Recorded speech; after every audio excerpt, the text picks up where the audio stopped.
मूल तालुक्यातील चितेगाव येथे शनिवारी सकाळी एका युवा शेतकऱ्यावर वाघाने हल्ला करून त्याला ठार केले।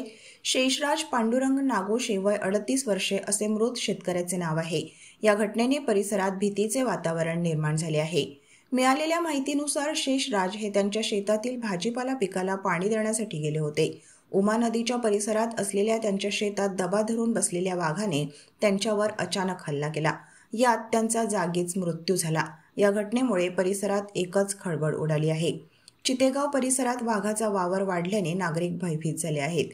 गुरुवारी याच वाघाने गावात घुसून एक गाय आणि एका गोऱ्याला ठार केले होते।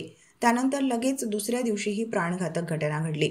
यामुळे शेतकरी, शेतमजूर आणि गुराखी यांच्यात भीतीचे वातावरण निर्माण झाले आहे। नरभक्षक वाघाचा त्वरित बंदोबस्त करावा अशी मागणी नागरिकांनी केली आहे।